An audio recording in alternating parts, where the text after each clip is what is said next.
It's Grace Redman. Thank you so much for joining me on another episode of Real Talk, where I get to have real life, raw conversations with incredible people from my circles and communities who have overcome challenges and created amazing. Today, my incredible guest is Ken Crippen. Ken is a nationally recognized football historian, award winning author, and the founder of the Football Learning Academy, an online platform dedicated to preserving and teaching the history of professional football. Over the past 30 years, Ken has interviewed hundreds of players, coaches, owners, and pioneers, becoming one of the sport's most respected voices. His work has been featured in the Wall Street Journal, Rolling Stone Magazine, the History Channel, ESPN Radio, and Fox Sports Radio. He's a member of the Pro Football Hall of Fame's Blue Ribbon Committee for Contributors and has earned top honors, including the Dick Connor Writing Award from the Pro Football Writers of America and the Ralph Hay Lifetime Achievement Award from the Professional Football Researchers Association. Through the Football Learning Academy, Ken is on a mission, not just to educate fans, but to give back. A portion of the Academy's proceeds goes to support retired NFL players in need, many of whom suffer from chronic injuries, memory loss, and ongoing health issues with little to no financial support. Ken's work is about more than stats and stories. It's about honoring the people who built the game and making sure they're never forgotten. Please help me welcome Ken Crippen to the show today. Ken. Grace, how are you? Ken, I'm well. Thank you so much for joining me today. Oh, thanks for having me. I appreciate it. Yeah. So this, the Football Learning Academy and becoming a football historian, that is not your full-time career. You have another career and this is something you've built in addition to that. Yeah, I mean, it's essentially a full-time job outside of my full-time job, so I do it because I Okay. love it. I love that because again, you're the voice of the industry. Also, the Football Learning Academy, creating that. How are you able to manage? Because I know you also have a very stressful, busy career. How are you able to manage, such a busy career and create this incredible platform? I think it's a matter of setting boundaries. I mean, you have to make sure that you give everything that you have in your professional career during the day, but you also need to dedicate yourself to things that you're passionate about. That's how you grow as a person, that's how you improve as a person, and that's how, you keep from burning out and being happy in life. So, I think it's just a matter of setting those boundaries to make sure that you get a chance to do the things that you enjoy doing. I agree because there's so many things that, I would love to do, and you're right, talking about boundaries. What are some of the boundaries that you've had to set to create this incredible success in this passion that you love? Well, earlier in my career, it was always work was everything. And so, you know, y- without setting those boundaries, you're on call 24/7, you're working nights, weekends, holidays. I was even working while on vacation. So, setting those boundaries to say, okay, I am done with my work day. I've put in a full day. I have nothing to feel bad about by putting in my full day. Now it's time for me to enjoy myself. So I think that's the best way to do it. Oh my gosh, Ken, I love that. As a recovering workaholic and, in my coaching and speaking practice, I'm talking about busting the myths of the hustle and grind. Like you just laid it out there. Yeah. I mean, it's one of those things where, yeah, I mean, in the beginning of your career, you always say, well, I'm going to work hard. I'm going to do everything I can to advance and accomplish what I want to accomplish in my career. Well, you can do that and still have a life outside of work. So it's just a matter of focusing on things that make you happy. And if you're happy and your batteries are not run down, you're going to be successful. Yes. Thank you. Mic drop. Mic drop. Like 5 minutes in, Ken Crippen with mic drop. Yeah, I mean, it's one of those things. If you're not enjoying yourself, then you are gonna burn out, and You you're not gonna be your full self when you show up at work during the day. No, you're not. And I've learned that the hard way. And I've also learned, like you said, when we can work hard and have fun and do the things we love because it makes us better, at our business, at our profession. And I say that from experience. I say that from experience. So Mhm. in creating the Football Learning Academy, I know that there were, many challenges to overcome. What was one of the most challenging adversities you had to overcome? And now that you've overcame it, do you see it as as an opportunity? I do see it as an opportunity. I mean, you take a look at what it takes to form a business. I mean, you know this. Everything that goes into creating a business from the ground up. That is a huge challenge because you have to build a customer base. You have to work on marketing. You have to work on sales. You're doing administrative work. All of that stuff that you need to be able to form a business, that's all before you get to the stuff that you want to do, which is for me, creating the classes, creating the blog posts, working on the podcast, things like that. So, yeah, there's a lot that you have to overcome in the beginning because you're doing it by yourself. But then as it's growing, you're able to lean on other people within your network to be able to help out and be able to push things forward. So just getting that started, I think, is one of the biggest challenges, and not just for me, but for any business owner. Taking that leap of faith that you're going to be able to go out and make this successful. Oh, yes, I could relate to that. So thank you for affirming that it's a journey. It's Hmm. and especially, as an entrepreneur, like you said, there are so many different, pieces of the business and, yes, you need a team and sometimes in the beginning you have to do it yourself. So when you were doing it yourself, how were you able, to manage it all? Did you say, "Okay, I'm gonna work on, sales today, or I wanna work on building the course today," and then the sales, then the marketing? Did you do it in chunks or a little bit all at the same time? I'd say it's a little bit all at the same time because you can't work on sales without the marketing. You can't work on content without getting other things done. So I think it's one of those where you've got to set out a roadmap for yourself of where you want to go and then start prioritizing all the things that need to get done. So you can say, okay, well, I need content because without content, I have nothing to market. I have nothing to sell. So get some of the content out there, start building up your marketing, start building up your sales funnel, and then things can grow after that. You can continue to add more content, then continue to increase your marketing, especially as resources are coming in, you're generating more revenue. Now you can say, okay, I can see what is working from a marketing perspective, what's not working from a marketing perspective. So Mhm, now you can start shifting things around saying, okay, I know that being on X or being on Instagram is where I'm doing more of the customer conversions. And so now you can say, I'm going to focus more of my efforts where I'm seeing the biggest bang for my buck. mhm. So I I love think it's working on a lot of different things at the same time and constantly going back and evaluating mm, what's working, what's not working. yes. Don't try to keep, forcing things that are not working, saying, "I will make this." Maybe it's just not the right way of going about it. So you gotta be able to be agile, you have to be able to pivot and find the things that truly work, find your right audience, and just keep marketing to that right audience. When you talk about marketing to the right audience and you've explored, different platforms for the Football Learning Academy, which platform has been the most successful for you?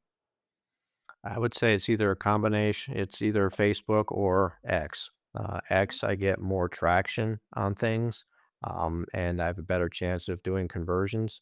Facebook, same thing. We've got a private Facebook group, and so we've been able to focus the audience specifically for the type of content that we have. So they say those two are probably the best for us, followed by say Instagram or LinkedIn after that.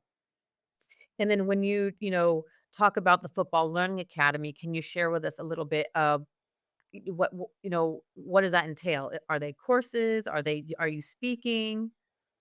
Yeah, it's a combination of a lot of things. So we do have courses where we're going through and teaching you about specific areas of football history.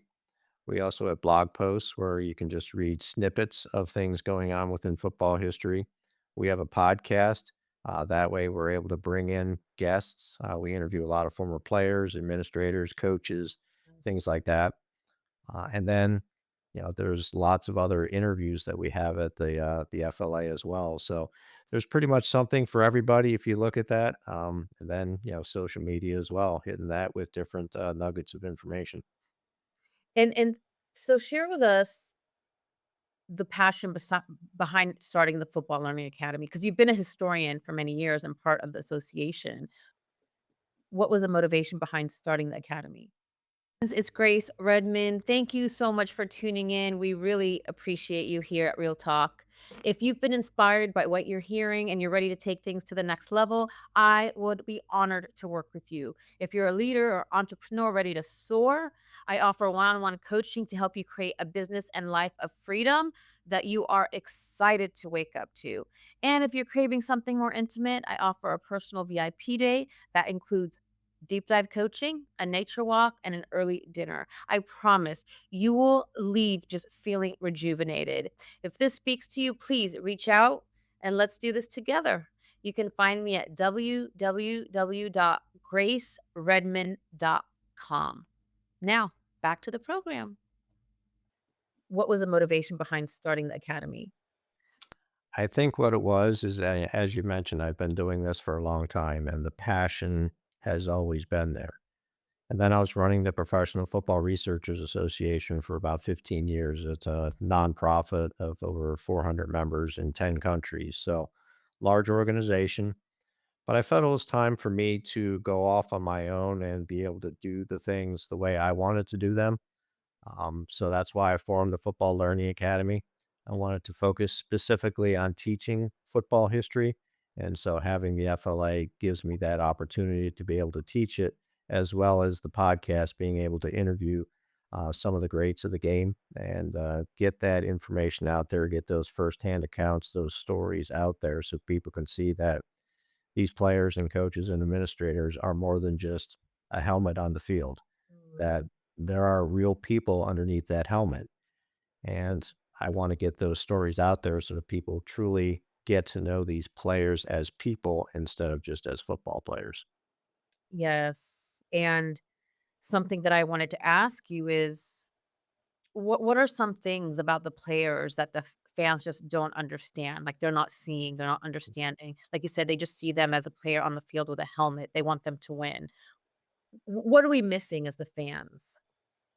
I think, you spoke about it a little earlier about how we want to be able to give back to retired players in need. So when you talk to some of these players and you hear their stories, you hear about all the suffering that they're going through. I mean, I remember, one player, I won't mention the name, but couldn't even put a sentence together. You got others that couldn't talk at all. They were just mumbling. That's all that they have. You've got the Alzheimer's and the dementia that are kicking in. Anybody who's had a family member go through Alzheimer's or dementia know exactly what I'm talking about. But then you also talk about the surgeries. I mean, I've talked to people who says, "Yeah, I had, 16 surgeries over the last couple of years." I had another guy, he said he had 9 brain surgeries within a 12-year period because of all of the concussions and everything that's happened as a result, the aneurysms and stuff like that. So you see people breaking down with their health, and it's gut wrenching when you see that. You remember the people that are on the field. You remember all the plays that they're making and Mm, all the highlights. You don't see what happens after they leave the game, that, they get broken down and they're not all making those millions of dollars like they do today. So, that's true. It's funny because I have a friend who was in the NFL, and we were chatting yesterday, and he was like, "Ooh, my back," or this. He goes, "I'm old." I go, "What do you mean you're old? I'm way older than you." He said, "You don't know, when you're in the NFL," he's all, and you're, hitting hitting up against another human all day long." And mhm. I took a moment, but I thought about it. I'm like, "Wow, I never thought about that." Yeah, I mean, the beatings that they take on a regular basis playing that game, it's gonna wear on your body, and you see it, or people can't walk anymore. People, if they do walk, they're walking with a cane, they're very slow, they can't move, they're always saying, "Well, I've got another surgery coming up, I got another knee replacement," whatever. So it really takes a toll on your body, and people don't see that outside of the game itself. They just see the highlights that are happening on the field. Well, it's a big moneymaker. Exactly. Yeah, I mean, there's So a lot of money being made on it. Now you've got fantasy football, you've got gambling. There's a lot of money based on this game, but yet not a lot of it gets to the players after they retire to be able to take care of their bodies based off of what they did on the field. Yeah. And so what I'm hearing from you is, yes, you love football and the football history and you wanna teach people. However, really the main mission is to help those players that are struggling, after their careers are over. Yeah, you had mentioned it. I've interviewed hundreds of players over my career, and you form bonds with them. You become friends with them. Yes. And when you see friends suffering, you want to do something about it. And how could I not do that with everything that these players have been able to give to me with interviews and hooking me up with their teammates and connecting me and things like that? How can I not do something to try to help them, Mm. in the ways that they've helped me? So, yeah, I mean, to me, I feel it's a mission to do what I can to try to help them. Yeah, and that's what it's about at the end of the day for us as, is humanity and giving back and being of service. So Exactly. would you say, yes, you love the football history, but the service, being there for the players, is that where the real reward is? To me, it is. Yeah. I mean, yeah, I love the history of the game. I love being able to share the information that I've learned over the last several decades.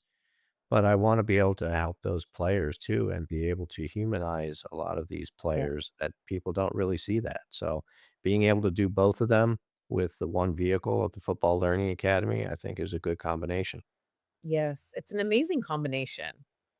Well, And, yeah, you have an incredible career and you're doing what you're passionate about. I mean, who doesn't wanna do that? So you're a great example of that.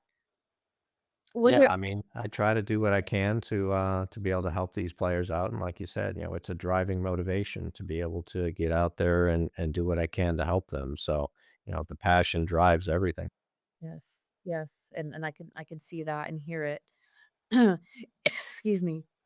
Is there a story that you can share with us? Obviously not, giving any names, um, that stands out in your mind of a player that, you helped support. Again, you don't have to share names, just maybe just share a story with us. I remember one player, he's actually in the Hall of Fame, but I interviewed him, and I had interviewed some of his teammates prior to that, and they said, yeah, this person really has declined, from a mental capacity standpoint with Alzheimer's. And so I was able to interview this person, and you can tell that they were definitely facing some memory issues. But one thing that really stood out for me was when I was talking to him, he had his grandkids over that day. And I guess one of the grandkids ran into the room that he was in for our interview. And you can just hear in his voice that he saw the grandkid. You can hear him smiling, and you can just imagine him, waving at his grandchild. And that's one of those where that lucid moment came in, that he saw that grandchild, it just lit him up, and everything else just went away. Any other issues he was facing, things like that, it all just went away. And Mm. when you have touching moments like that, again, how can you not do something to try to help these players? Yes. And you brought up a few points here, and it's connection, the human connection, Mhm. and community. Yeah. Creating community, because like you said, and when you're on the field and the fans, and like you said, it's a big business and the gambling, and in a sense, it loses that we lose the connection to the to the people. Yeah, exactly, especially when you're looking at, say, fantasy football, for example. People are, just worried about what numbers they generate. Well, when you look at actual football, not fantasy football, there's a lot of things that go into it. And people get upset. It's like, you should have run in for that touchdown. It's like, well, but they did what they should have to make sure that the team won. And Mhm, that's not about racking up fantasy football stats. And again, you lose the humanity as part of it too. It's like, okay, this person rushed for 100 yards in this game. Well, what's going on for that person? What's happening outside? What are other things that are impacting them? mhm. Are they having, a family member that's sick or something like that that's impacting them?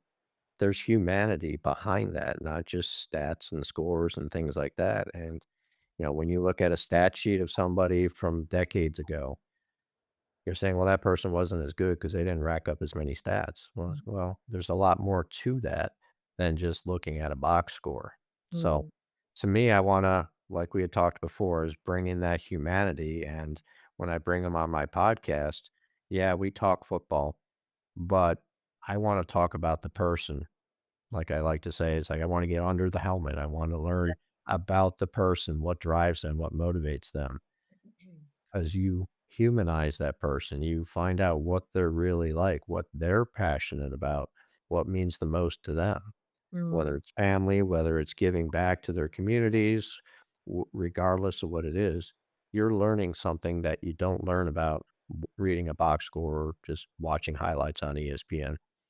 Yes, yes, and I think we're currently in a time where I believe we all must come back to humanity regardless of, if we're on the field or not or what industry we're in. I feel like we've gotten so disconnected as a society that I think it's time now to come back to that connection and that community, and you're doing it in the way of in the way of, football and the Football Learning Academy, which Yeah, I then would agree with that that. will, you know Yeah, I mean, I agree with that, that we are losing some of that community. We are losing some of that humanity in everything that's going on in the world these days. So, whatever we can, even if it's just a small little thing, like, the FLA talking about, community with football. Yes. That's something that has an impact, and if more people do things that they're passionate about in order to help bring people together over some sort of common cause or,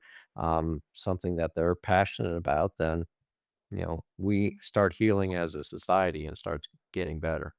Absolutely, and I do feel that things fall apart to come back together. I really do feel that, and I see it, because I feel like, like people like yourself are creating communities to bring people together, to get us reconnected and to start, elevating the collective so we can so we could see each person as like you said earlier, you said to humanize the players. Also Yeah. to just because there's been so much, and I don't wanna get this political, but again, there's been so much divide. We don't wanna only humanize players like you saying you're doing that, but just humanize we're all human. Yeah, I mean, you look at things like, there's a lot of divide because of, say, social media and things like that. Well, you've got that barrier. You're not sitting in front of a person as you're saying these things, Mhm. as you're doing these things. So when you are face to face with a person, it's a much different interaction. Yes. And so I think that, people need to do more of getting together, even if it's just around some sort of, common passion or something like that. Get together, humanize each other, and realize that you are talking to a real person. You're not just, slamming something on a keyboard and then walking away, not That's right. worrying about it. There are people on the other end of that, and that has an impact.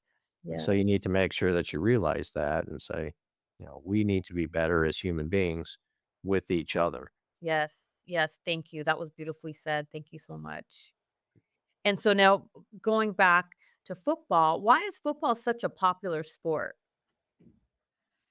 I think it's something where you can get a lot of people together. They're rooting for their teams. Mm. There's a lot of action. Excuse me. A lot of action. There's a lot of stuff going on. There's strategy.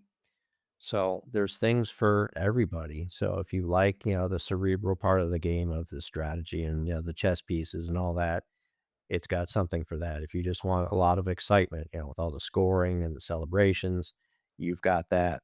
If you just want community of getting together, the tailgating and everything else associated with it, there's something for everybody to be a part of that. So it doesn't matter, what age you are, what gender you are, anything like that. No. Everybody can come together and be able to enjoy this experience. So I think that's why football is so popular. Well, I love it because it just comes back to community and connection, Hmm. full circle, and I remember when my son was playing football, Ken, those were some of the funnest times we ever had because you would be on the field with the other parents and the families, and then we'd go have dinner after, and we went to several state championships, and it was that was, like it was really exciting. It really was. Yeah, Football. it's that community and just Yes. being everybody getting together, rooting for a common interest. It's, you can't beat it when you have that energy of that group. Exactly. So yeah, it's just a lot of fun. So, when did your passion for football start? How did that start? I was um I was a Buffalo Bills fan so from a very early age, and so I just started digging farther and farther into the history of the team. Then I realized that, hey, there was a Buffalo team in the 1940s. There was a Buffalo team in the 1920s. And then I just kept digging back and then expanding out from there, looking at all NFL, looking at some of the other rival leagues that were going on. And just the more I learned, the more I wanted to learn more. And so that passion just grew from there. And then, getting involved with the PFRA and then eventually launching the FLA, it gave me a way to, take all the information that I'm learning and be able to put it into some sort of form, whether it's publishing articles, publishing books, whatever the case may be, to get that information out to people to share what I'm learning. So yeah, that's just one of those. It started 30 some odd years ago and it just keeps growing from there. I love it. And you've been interviewed by so many, publications and news syndications. And what was it like when you had your first interview? Um, it's one of those things that things were so fast and furious as far as doing the interviews, interview after interview after interview, that it's tough to, take that step back and look at what you've been doing over this time. I mean, you were reading off the list of Wall Street Journal, Rolling Stone magazine, the various radio programs. It still hasn't sunk in yet that I've been doing those types of things because, it's just constant and you just keep doing it. And, it's one of those things that, you really do need to take a step back at times and see, what you've done and the Yes. path and the journey that you've had over the years. So, yeah, I mean, doing the first big interview was definitely nerve wracking, but it was also enjoyable at the same time because I'm talking about something that I love, which is football. I love that. I love that. So it sounds like when you're talking about something you love, it just comes naturally and it flows. Yeah. Yeah. Are you nervous? Yeah. I mean, you're always going to be a little nervous about it, but, the more you do it, the more, your passion comes out and you're not thinking as much about the nerves and you're just thinking about, I'm talking about something that I love and just trying to get that passion across so that, that people can hopefully be as passionate as I am about it. Yeah, no, I love that. And again, I wanna go back to you have your career that you've been, a very busy career and working in the football academy, and you have your family. What was one storm that you faced, um, in your life that you felt was gonna take you out, however, you just rose above, and how did you rise above it to get to the other side? I'd say one was when I was working during the day full time and it was extended hours. I didn't have the boundaries in place at that time. And then also running the Professional Football Researchers Association at the same time. So I'd put in a 15, 16-hour day at work.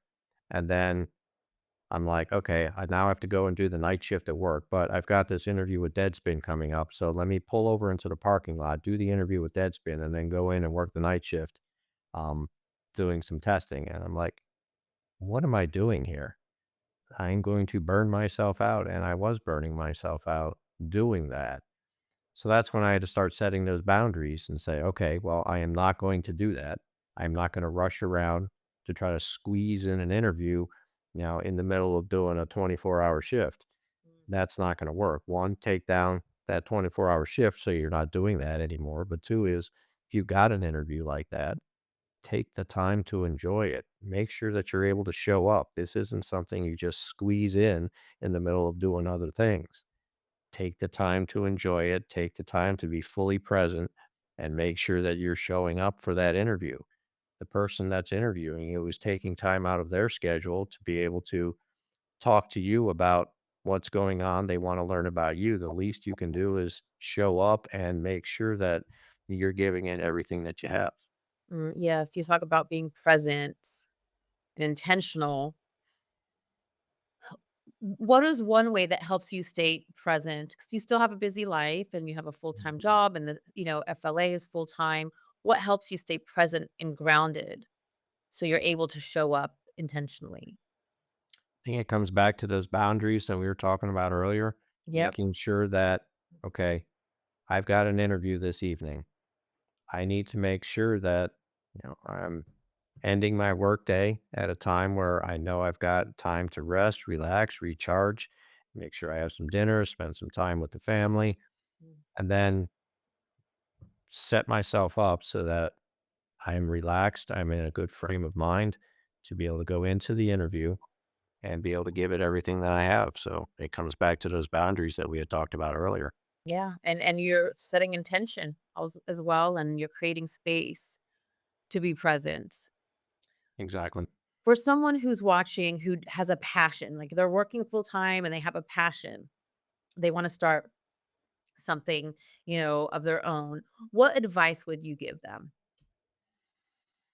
I would say figure out what you want to do with that passion. I mean, there's multiple different ways. If you just want to use me as an example with the football history, I could write articles. I could do a podcast. I can do blog posts. I can appear on other people's podcasts. I can create a class or create a video. Figure out how you want to turn that passion into something that you can distribute to other people. You may decide that you don't want to have it as a business, that you're not looking to sell anything. You just want to get your passion out there. Figure out what you want, lay out that path of how to get where you want to go, and then you can start working on putting it in place. So figure out what you really want to do, what, with that passion, and then you can start setting out that roadmap from there. So just take one step at a time. Exactly. You don't have to rush into anything. Make sure that you're figuring out what you truly want, because if you start, going out there and, you're working hard, you're putting your passion into a business, and then you realize that this isn't what I really want. Is it really going to be a passion after that? Or does it feel like it's just another job? Mm. You don't want it to be a job. You want it to continue to be a passion. You don't want to suck the passion out of it. So make sure you know what you want to do. Take that time, and then you can start moving in the direction that you want to move. Nice. And how do you eat an elephant? One bite at a time. Exactly. Yeah. What's the vision for FLA, for yourself, for Ken Crippen and FLA? I want this to be my full-time job so that I can spend more time putting out quality content for people. And as a result, that's going to help raise more money for these players that need it. So that's what I really want to do. That's my end game for it. I love it. I love that vision. So please, for those who are watching, can you please let them know where they can find you in the FLA in the Football Learning Academy? Best thing to do is go to our website, www.football-learning-academy.com. You'll be able to see all the social media links that we have. You have links to the podcast episodes as well as all the classes and interviews that we have at the FLA. So that is your central hub to find everything Football Learning Academy out in the world. And we'll also share that here. So if you have any questions, also feel free to put them in the chat, either myself or Ken. We will definitely get back to you. And Ken, thank you so much for joining me. And I really appreciate all that you're doing. And again, we're talking about really humanity, community, connection. So thank you so much. I appreciate you for being here. And for those of you watching, thank you so much for joining us. And as always, please like, subscribe, and share so we can continue to bring you incredible guests like Ken Crippen at the Football Learning Academy. Thank you so much for being here with us. And until next time, Thank you. thank you.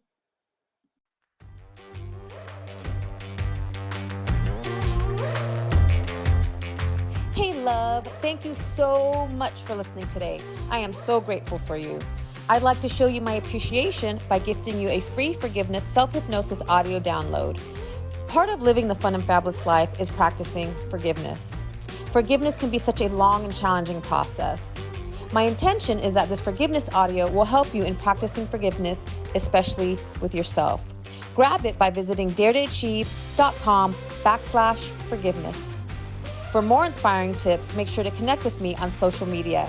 Drop me a line on Facebook or Instagram at Grace Redman Dare to Achieve. Until next time, keep moving forward towards living your fabulous life.